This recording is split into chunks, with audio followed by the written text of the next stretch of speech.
Welcome to Factorio. My name is Niklaus. This is the recap of stream day 38. So we had a few options or a few things I wanted to take care of, and then reality hit and we had to take care of something else. So I'm just going to recap on what the objective is before just showing you this is what we built. Now, can I use this one? I think I can use this as well. Material. Right, so we start from here. We have this material catalog. We use this to make the insights. One material, one insight. Insights go into one science. So there's a connection there. One material catalog that we have in this block. This is producing 1 every 10 seconds. Gives one insight, gives one science. That can be improved if we take the material catalog and instead make it into a broad material catalog by adding these 4 additional things. This one broad material gives 3 insights. So that's a pretty good deal. We go from 1 to 3 and the science is just chugging along. This is particularly important for the material, because the material is actually, where is it? It's this one. Yeah, this uses concrete, and we want to limit the concrete because that's not a replenishable resource. And therefore I don't want to be relying too much on it. I certainly don't want to get stuck on that. So it actually turns out to be a rather simple build, this little thing here. We're starting here. We are importing the material catalog. We simply request those because we're producing it over here. So this one is operating at, it's a 20-second, and that's why I speed it up to speed 2. And let's see. So it requires one of these 4 things each. This one, pretty easy. Conductivity data, the one thing that's interesting here is the fact that it requires electronic data, electronic circuits, so we need to actually start requesting electronic circuits from Novice up here in orbit. The next one, this one is also pretty simple. It does take 10,000 cosmic water, but on the other hand, it spits out 9.9 thousand at the end of it, so that's not really a big deal. It's a 40-second cycle, but this one is also speed 4, so it comes down exactly to the desired 10-second cycle time. These two, extremely easy. Just 10 seconds, get a material testing pack and a blank data. Material testing pack and blank data, both very easy. I don't really get why it's so easy. And we make the material testing pack. So all in all, this one just chugging along, creating a ton of these. That means when we go from having these two producing 2 per minute to this, then I'm suddenly also producing 2 of these per minute. Although I'm consuming these, 2 of these per minute gives us, granted, this formula, that one gives us 6 insights per minute, which again gives us 6 science per minute. Pretty good deal. So at this point, we realized, or I realized, that there were some things we needed to get from Novice, and that was 2 things. That was the one thing here being the electronic circuits. The other thing was the fact that these shots are, they are firing just, they just continuously fire. And these shots require, this is my meteor defense. So when I get raided, hosted, or just randomly, this takes 10 batteries for each shot. And I actually have 100 firing. So it's actually, it does add up.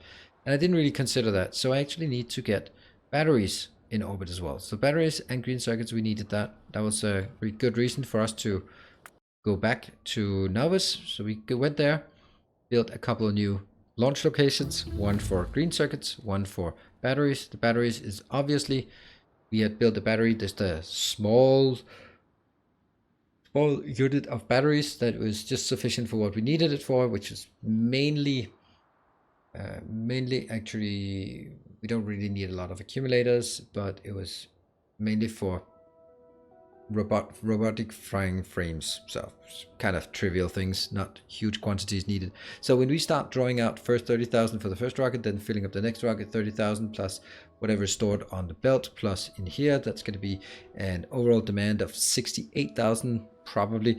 No wonder we are running out of batteries and subsequently pulling other stuff in as well. Now this is where we are getting some really bad news here. So this is something I did not notice during my my playthrough, but I noticed it on my first take of this video because I did do a first take, and for some reason the audio didn't record. So we try again, and hopefully the audio recording. So this one, why is this one not operational? Well, let's do this one and just scroll down here. Can't be on the map view. I have to be on the satellite view here. So why are you not working? Scroll, scroll, scroll. Cargo rocket segments. Seriously, we have 1 million cargo rocket segments, right? 1 million. Except we don't. And they come with truck.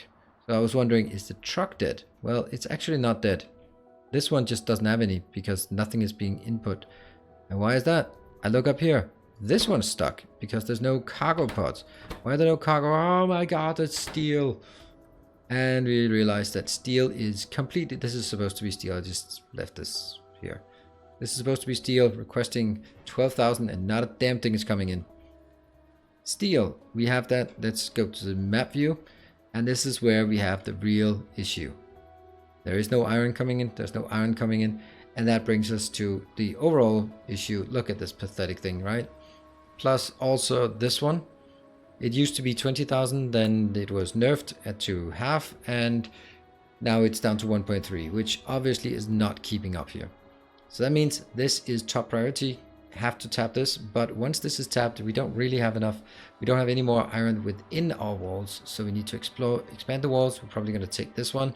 It's going to be really easy because we can just cut it off, like maybe here. Actually, I don't want to cut it off here because then we can, if we cut it off at around this location, then we get this and this nice deposits as well. There's actually another 3.2 plus 9.1 plus 1.9. That's actually pretty decent amounts.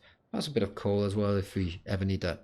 So this is going to be top priority, getting out here, clearing this area, erecting a new wall. I'd like to sort of get a wall over here, but I don't bother with that. To be perfectly honest, there are nice deposits out here, but I'm not going to be spending an entire stream moving walls and that kind of thing. We did that down here, and that means we also have much more materials, but we don't have any iron down here. When we look at the copper, copper is also running out. We do have one more copper that we can tap, but our primary copper deposit, wherever you are, here, this one goes into, yep, something like this. It's just not keeping up. Just flat out not good enough. So that's going to be a major issue for us to take a look at, is actually the getting some more materials. But this is a short-term solution. The long-term solution is, of course, looking at this moon, Alfred, the moon of Nauvis. We are going to go here because there are at least 300 million iron just waiting to be picked up. It's actually like 75, 79, 74. Yeah, that alone is 300. So let's call it 4, maybe even closer to 500 million. So if we land here, set up a nice location, we can get all the iron and steel we could ever dream of just airlifted out of here to, I don't know where. Or we could also just getting raw ore. I don't really know how sort of those things work. Yeah, we're gonna have to figure that out. I think it's better to process it on the planet because then it gets more compact, especially with the steel. Because way more compact. Might actually just make only steel here because that's going to be a really compact location coming back. We can make it like stupendously big. So that's going to be longer term. That also now gives us a reason to actually explore different planets or at least moons. And so that was sort of leading on to the next. What we also started working on last episode or last stream was, well, let's move over here, or slow move. Ta-da! Up here. Since we've now changed this to the broad, this one is completely oversaturated. Perfect. Nice. Fantastic. But it is the biological that's lagging behind. As it is right now, it's actually lagging behind for the most embarrassing of reasons, so I won't tell you. Yeah. We don't have iron in the orbit, but don't tell anyone. Because we literally run out of cargo segments, so we can't launch it. So that's number one priority. But at this time, we did not know, so we were designing our way while yay, iron plates, yay. So this is hugely complicated, and I completely got overwhelmed. So this one takes a biological catalog, which we bring in by robot, and then we have to build these 4 additional things. So let's start looking at it. This one, takes now this is the biomechanical resistance data, which takes a biomechanical data, which is up here. Yeah, the fact that we now have this, which requires a biomass, and this requires an experimental biomass, which is a new thing. This one also requires an experimental biomass. The rest is pretty simple, but this one has a loss ratio. That's bad. And this one is also having another experimental, and the only one that doesn't have it is this one, which is experimental genetic data, but that requires, again, some mechanical data and some genetic data. So as we look at this, it becomes obvious that in order for us to do this, we need not only 3, 1, 2, 3, but we need more than 3 because this one has a loss. So as I started, I was looking at, all right, let's look at the process of how to do the experimental. Here. So experimental, and this is the worst part. It's not even, according to this formula at least, it's not even a fixed one. It's like a random yield from this. Horrible. Other option? Oh, yeah, okay, that's later on. So we need experimental bioculture. Let's just do this so we get the blinking out of the way. Experimental bioculture, all right. And that again needs a genetic data. So that means just in order for us to make, and this is going to be averaging out on 5, means every 100 seconds we only get 5 experimental biomass. That is a shitty deal, to be honest. And we use this one, so we now need 10 of these to produce 5. That means we need 2 experimental genetic data for each 1 experimental biomass, plus nutrient vats, which again is a lot of the gel. So I decided actually to also, because here this one is outputting biomass, so what are we going to do? But I inputted the output biomass is about 5 for each 10 of these. That means 1 for every 2 rental. But if I go back on this one and look at this one and look at this one, I'm going to need a biomass, and this is a 1 to 1 to 1 ratio, which means this process that I just highlighted is actually running at a loss in terms of biomass. Plus it's random, so we know how random works. That never works in our favor. So I decided to deviate from this module that does everything to different modules that do limited amount. And boy, oh boy, did I spend a long time cramming this in. I was really adamant on trying to get it into a 2x2 block, and it took a while to design. But as always, when I do these designs, when I'm done with it, I am gonna be totally happy about it, because the thing is, I can just take this one and just do like that, and then I would double the productivity, or not productivity, but the production. And I can keep doing that, right? Copy, copy, copy. And this one is designed towards 1 experimental per 10 seconds on average. Let's walk through it. This one is taking the experimental bioculture coming inbound, and it's stalled. We can look at why it's stalled. I know why it's stalled. It's blurring out of biomass. Right, isn't it biomass? I'm pretty sure it's biomass it's run out of. Yep. Yeah, this one. No?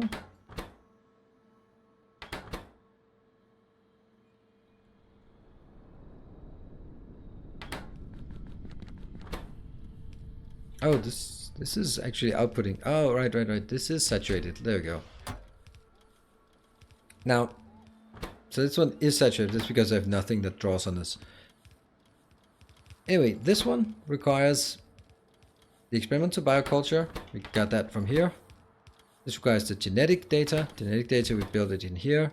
We request the genetic data because we have the genetic data being produced for a lot of other things. So we just request it in.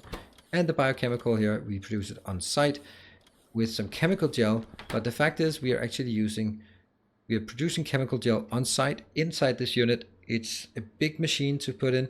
But the fact is that this machine actually takes quite a lot of comic water.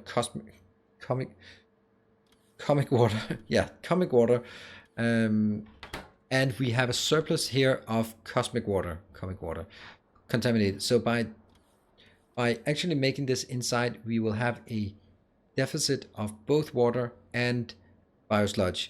And that's exactly what I want. I want them to be I want things to be brought in and not sort of things balancing close to. So that thing, and you can see these are branching out and going in here, being reprocessed. And this one is making the nutrient gel needed for these two. And this one is making the gel, which goes into the biochemical, and it goes into, where is it? Yeah, that one. Not a lot, but just a tiny bit. So this is, you can see here, just boom, done. And then this one is running at a net loss in terms of biomass. That means I have not built another location here. This is focusing on building biomass, all the way taking inbound the chemical gel, but it's very, very small quantities. Chemical gel, biosludge, and cosmic water inbound, a few other things inbound, and it has a throughput. Each of these is outputting 10 per 100 seconds, so it's 1 per second, and then I multiply it by character 3 times 2, so this one is 6, this unit. If you look at it, there's a tiny 6